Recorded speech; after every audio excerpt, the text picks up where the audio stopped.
This presentation is the story of an archive, the Danish Web Archive. It's not the story of the Danish web. We know very little about the Danish web, but we can tell you about our archive.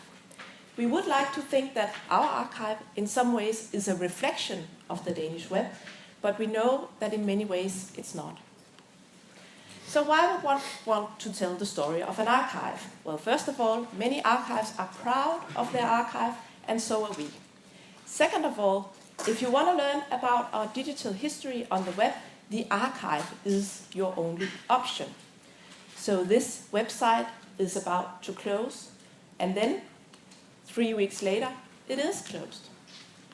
And we all know studies which show how much of the web is gone. So here are 2 recent studies. A UK study found that 50% of resources are unrecognizable or gone after 1 year. And a Japanese study found that 91% of web pages have disappeared after 12 years. Another good reason to tell the story of an archive is that archives are never neutral, never objective, never impartial. So just like a camera and a cameraman produce representations that are highly coded, web archiving shapes its records.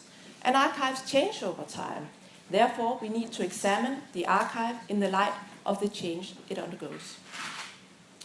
You would also want to know the story of an archive to evaluate it as source for your research. So the scope of the archive is relevant.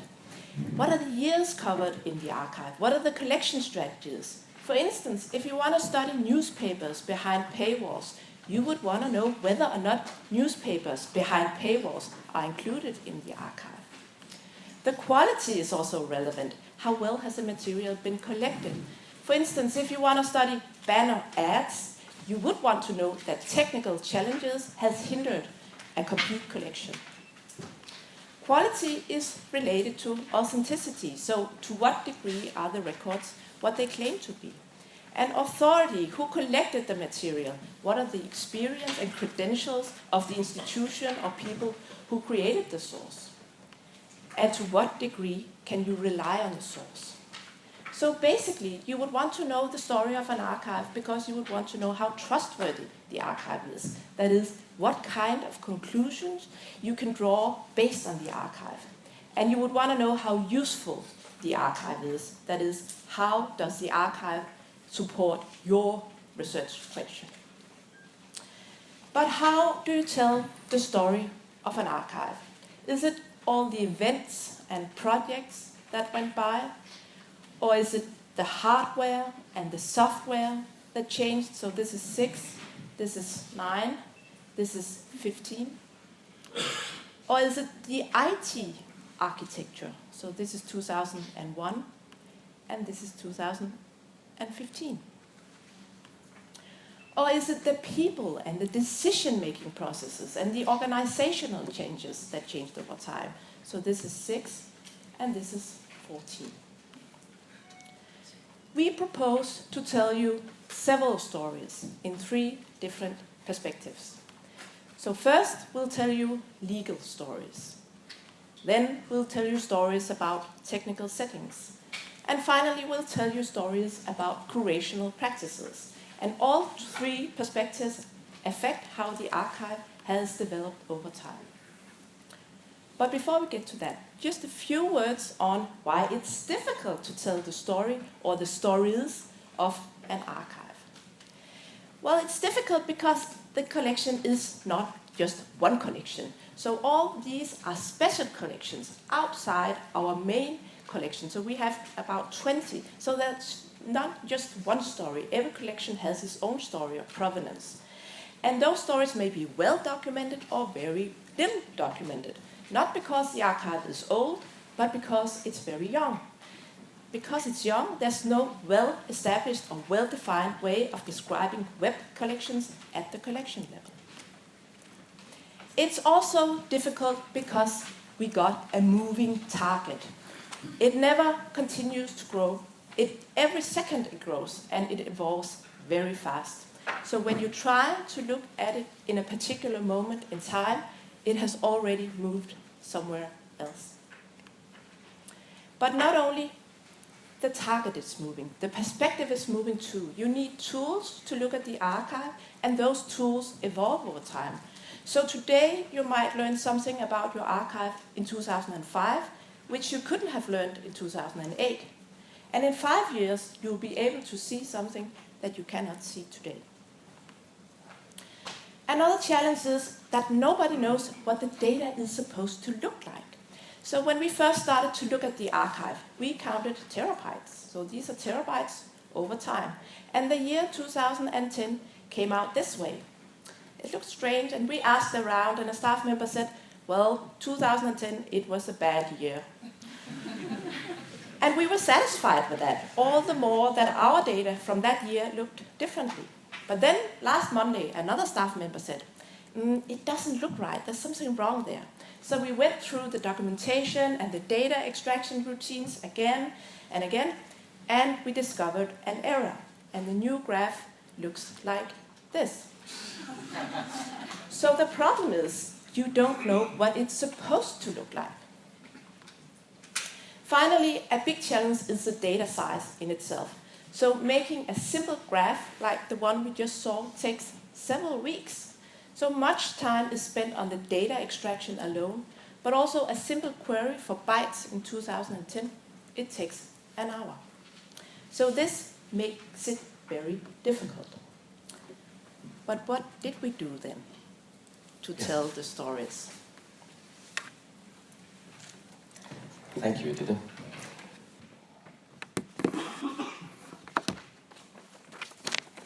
I have a bit of a cold, so I'll try to keep this away from my nose.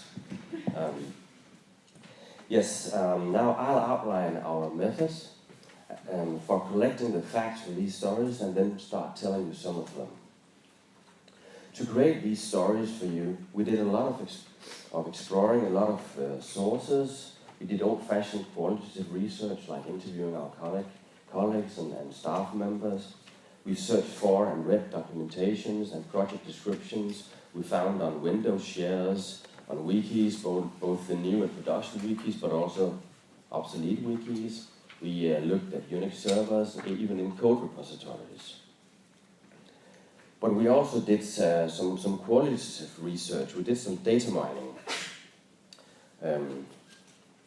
So to dig in the minds of our web archive, we first needed to limit ourselves, because with the present available hardware and software, we simply cannot mine the almost 600 terabytes we have got in the archive.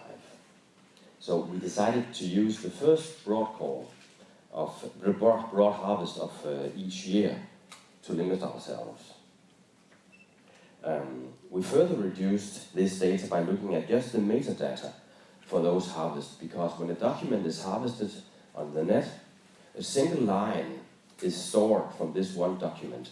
That's information like document type, referring URL, date and time, and so on. This brings the data size down to 4.5 terabytes, or an estimated of 5 billion URLs, which is possible for us to handle. So to actually mine this data, we applied many different methods.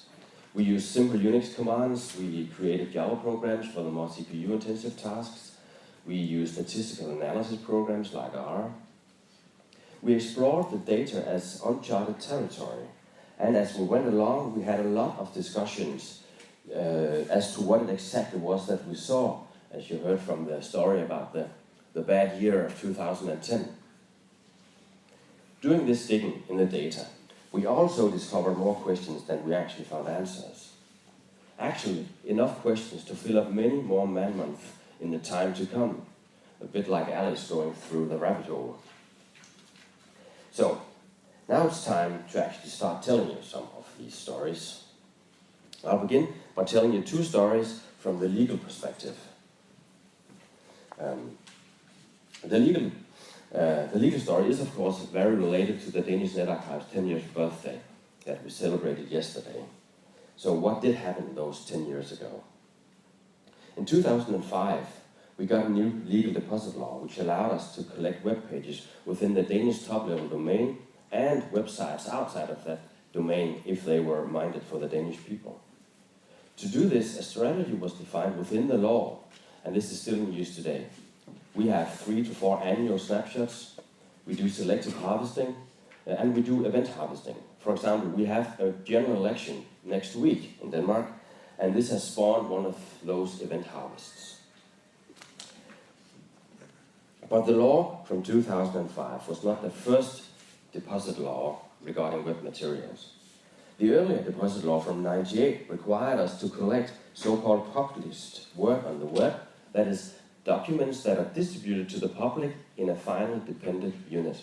That is, monographs, periodicals, PDFs, but not dynamic work like traditional web pages. We actually had an online web form where publishers of these documents could put in their personal information and provide a URL pointing to their document. This method actually gave us more than 30,000 documents in the 6 years it was active, and the collection is still open to the public. So, this chart, we're going to the more technical, even though it's legal, but this chart shows the development of the number of domains within the Danish top-level domain. As you can see, nothing much happened until 1998. In the years from 1998 to 2005, we only collected those manually registered documents while the Danish web actually grew from a few to more than 500,000 domains. All these web pages are now lost to us, like tears in rain, as some might say. Thankfully, we got the new deposit law in 2005, and as one of the first countries in the world, we actually started collecting the dynamic Danish web. And here, 10 years later, we celebrate that birthday.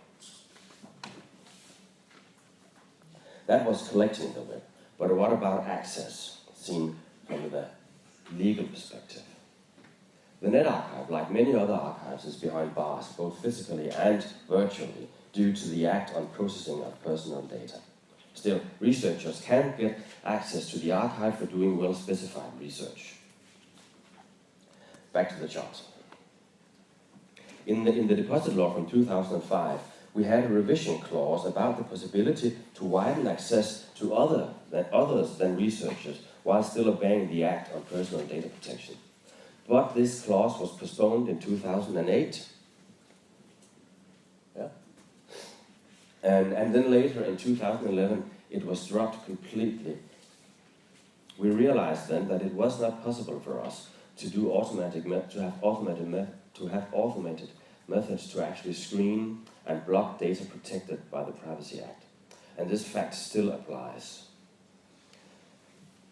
Anyway, for the future, we do hope for a combination of automated and manual screening in order to widen access. We will not do so with the whole archive, but we will start small, maybe with the government sites. Because once screened, we can make them available to anybody on premises and maybe at a later stage to students online. But new and coming methods may in their own ways open up access. For example,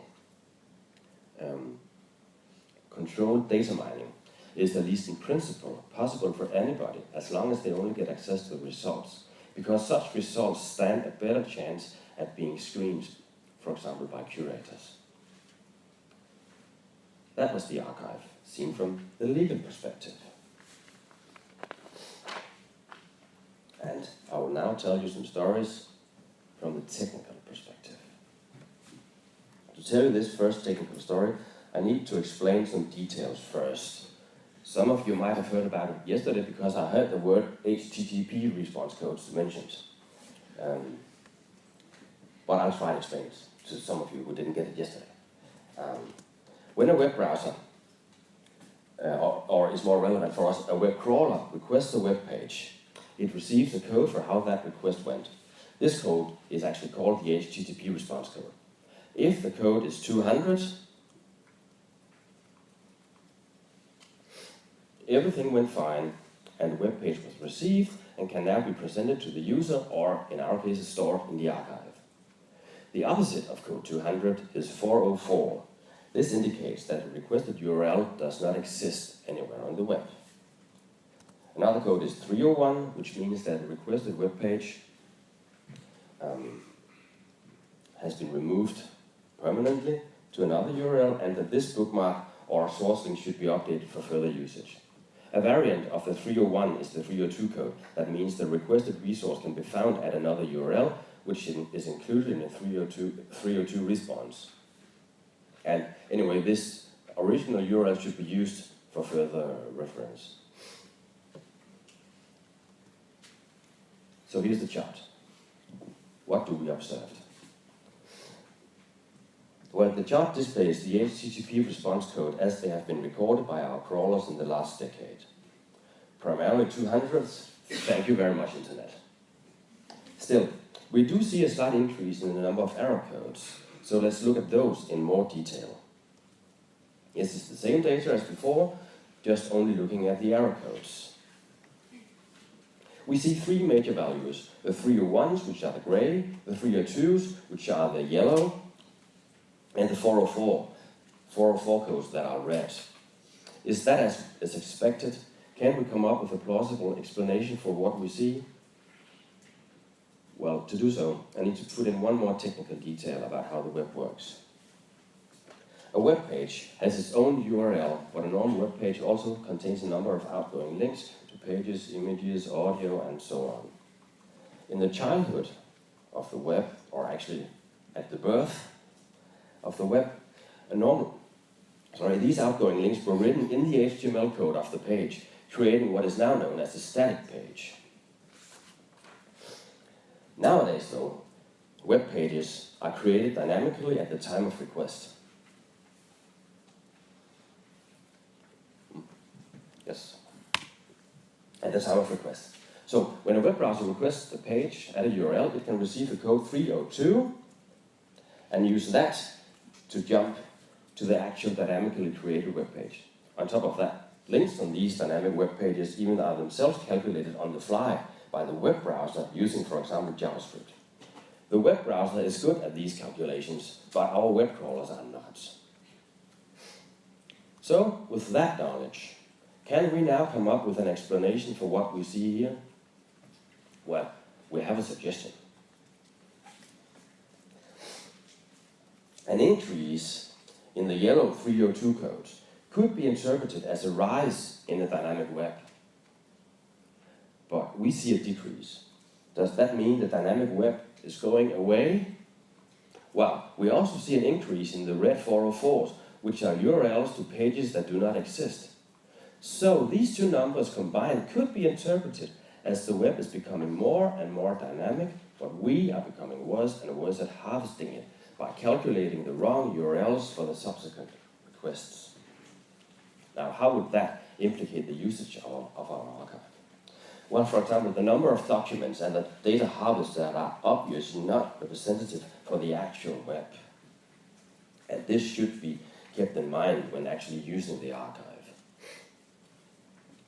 Another obvious artifact is the steady rise in the gray 301s, that is, pages that have permanently been moved. Now, this is left for you as an exercise, or maybe dinner discussions tonight, why that can be. But anyway, those 404 pages, do they have any implications for the web archive in itself? This chart shows the amount of data harvested as a result of the different HTTP codes. And as expected, the successfully captured pages do take up most of the data. But still, 404s, still the wet ones, amount to 1.5% in 2015. So 1.5%, is that very much? Well, those 1.5% are equivalent up to 85 million pages, or more than half a terabyte of data. This laptop could be actually be filled 2 or 3 times over with just 404 HTML error pages. Not a very interesting laptop. So, as this small HTTP response code analysis show, we need to be better at harvesting the dynamic web. And to do so, we of course develop further on our software. We are about to release the next major version of the NetArchive suite, containing integration with Heritrix 3, which is a major upgrade to our present Heritrix 1 crawler. We also investigate alternative harvesters and crawlers, for example, the Umbra from Archive.it, and crawljacks. Those crawlers are based on browser technologies, thereby they stand a much better chance at keeping up with how the web evolves.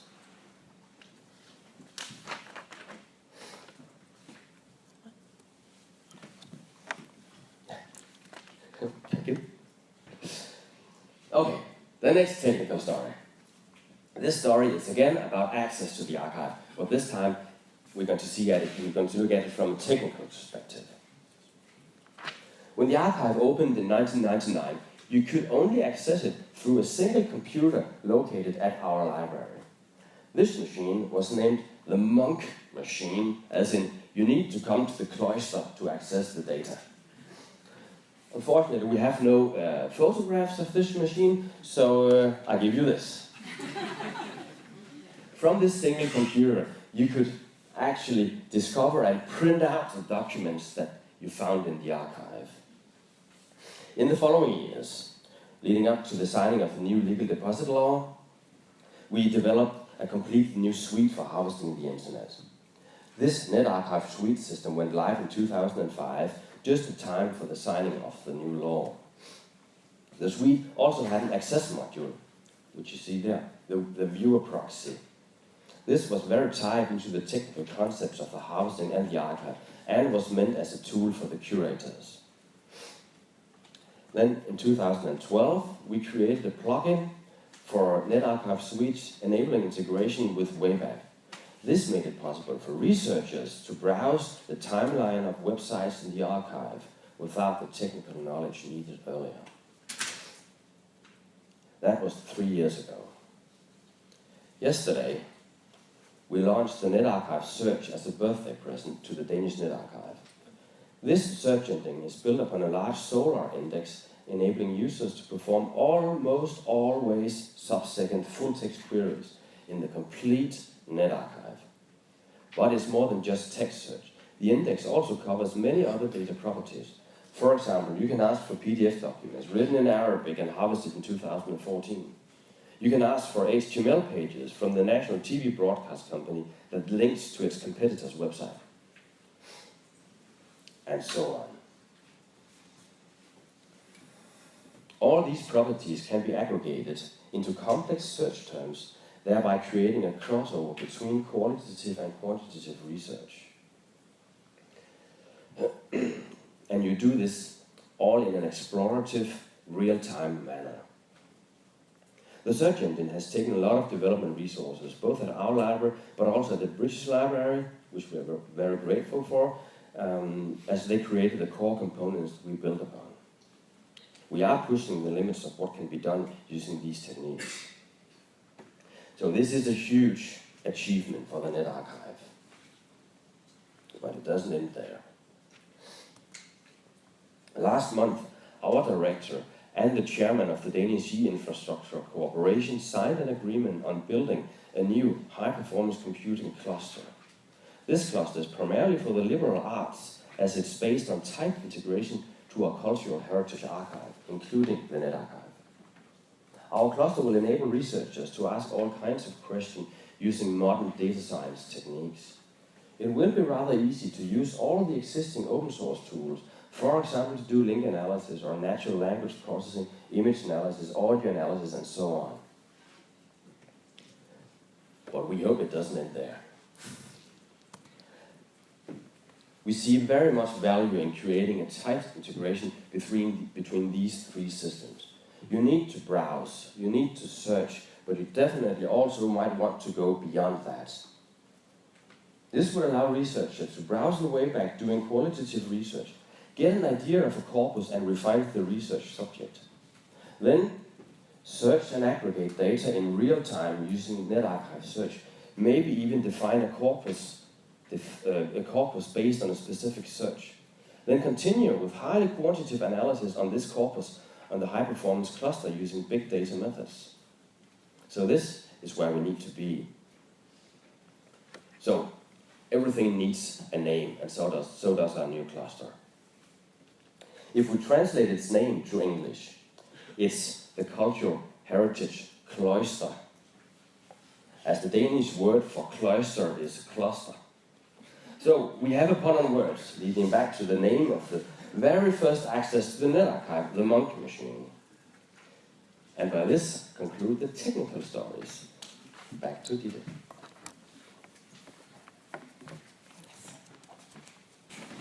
Okay, so the technical settings affect the collection and how you can access the collection. And so do curational practices, which is our last perspective. And you might also call that the human factor. We will illustrate this with a story about video in our archive. So this diagram shows the relative amount of media types in our archive based on MIME types. So we got video, text, images, and audio. And you see video here, the relative amount of video is about the same over the years. But that covers up a curational story. So in 2007, we first noticed that video was really taking off on the web. And we did a great effort to capture it. It took a lot of manual work, and we did capture a lot. So this is just one example of what we captured. But then, in 2008, video was suddenly all over our sites, and we simply did not have the manpower to keep up. And technologically, streaming also took off, and we couldn't have captured that even if we had had the manpower. So all these curational notes say video materials cannot be harvested at the moment. So what you see on this diagram is what the harvester managed to capture anyway. And you can actually see our effort in 2007. But we did do something which this diagram does not show. You remember our special collections. So in 2012, we started to use a new tool to collect YouTube videos. And we did collect a lot of videos, and we do so also today on a continuous basis. The red means it's on a continuous basis. We certainly do not collect all relevant videos on the web, but a lot. But to complicate things further, we also captured web materials on video, even though it was not born as video. And these are some of the other special collections. So, among other things, a lot of screen filming. So we did live chat from Facebook, and this is Lego Universe, which is now shut down. And this is from Second Life, and this is a very active Twitter hashtag runs during Eurovision context. And from a curator's point of view, this is business as usual. We do what we can to capture what we can. And of course, our practices change over time. But from a user's point of view, it really messes up the archive. Because you have some video in the main archive, but then you also get some videos, some YouTube videos in a special collection. And then you also got some non-digital born videos, some web materials, which ended up as video, even though it was not born that way. And we put them in, it's cheating a bit because it's outside the main archive, but we put them in, and now you can see we actually have an increase of video in the archive. So that's the red down there. We will also illustrate how curational practices affect the collection with another story, a story about Danish web domains on .dk and Danish web domains other than on .dk. So this upper graph, the red one, shows how many terabytes we have harvested each year's first broad crawl. And we know it's not a reflection on what was on the live web because curational practices have had a direct effect on how this graph looks today. First of all, we set a harvest limit for domains at each broad crawl. So these numbers you see here are the upper harvest limit we allow for a domain. So the fact that we went from about 10 terabyte in 2007 till about 19 terabytes in 2008 was probably because we raised the upper harvest limit for domains from 2 to 4. And the following year we didn't raise it, so the increase in terabyte was only from about 19 till 22. Second of all, we use what we call global filters. So that might explain the drop here. So even though we actually raised the upper harvest limit from 6 till 8, we harvested less. Because in 2010 we identified content that wasn't relevant. We didn't want it because it was crawler traps and noise, and so we used filtering to prevent the harvester to harvest it again. If we then look at the other graph down here, Danish web content on domains other than .dk, we see a dramatic increase from 6 till 7. Again, we can explain that with curational practices, because that year we used computer-assisted methods to locate Danish content outside of .dk, and we actually located 38,000 relevant domains, and we added them to our crawler. But then, what happened over the years? Well, the increase here, as you can see, is not nearly as high compared to the increase in .dk. Probably because in those years we didn't use any computer-assisted methods to locate Danish materials outside of .dk. So should we have done that? Or put in another way, are there more and more materials outside of .dk which is part of our legal deposit and we do not get it? Well, if we look at the biggest domains, it could look like that.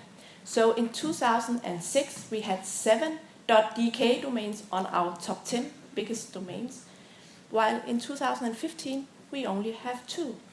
So that could be a sign that the size of materials outside of .dk is growing.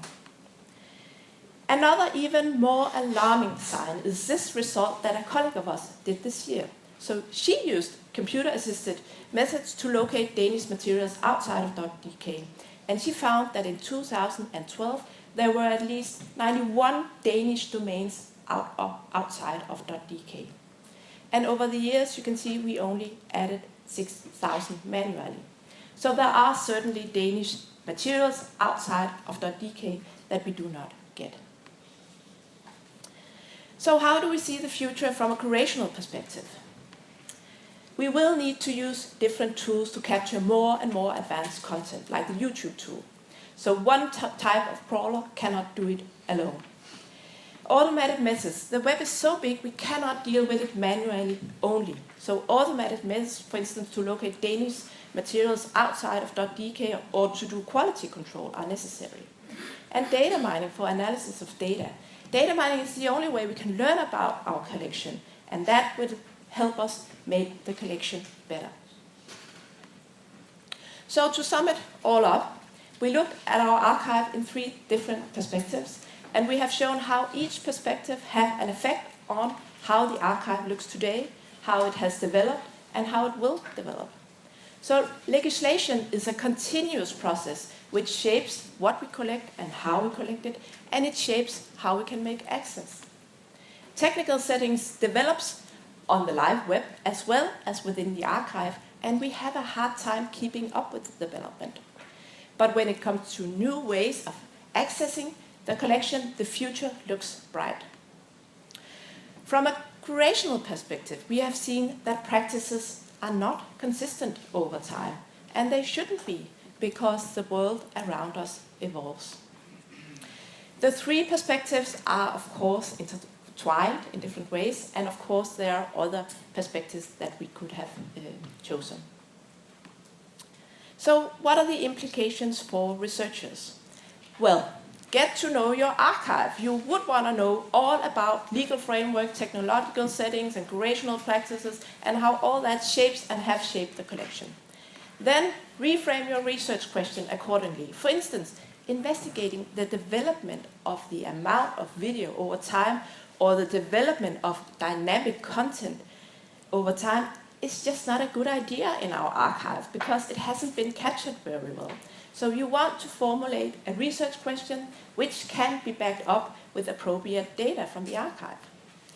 And beware of your tools, because no tools are value-free. So the tools you have, what are the possibilities and limitations of those tools? And always double check your results and back them up with other sources if possible. Because data are so big and messy, it can be hard to get a sense of whether you're right and wrong. So you might think of different ways of asking the same question to get your answer. And what are the implications for archives?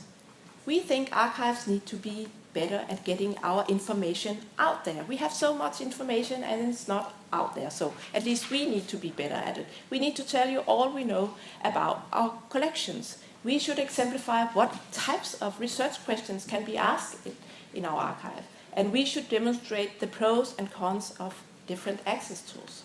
Quality control is more than ever very relevant, and since you don't know what the data is supposed to look like, it's all the more important that you compare with what other archives archive, and you compare your tools with their tools. Finally, you don't have to have a birthday to take a step back and look at your archive, look at your collections, your tools, your practices. You can do that yourself, or you can do that with help from researchers, because when they ask questions, you will learn something about your archive.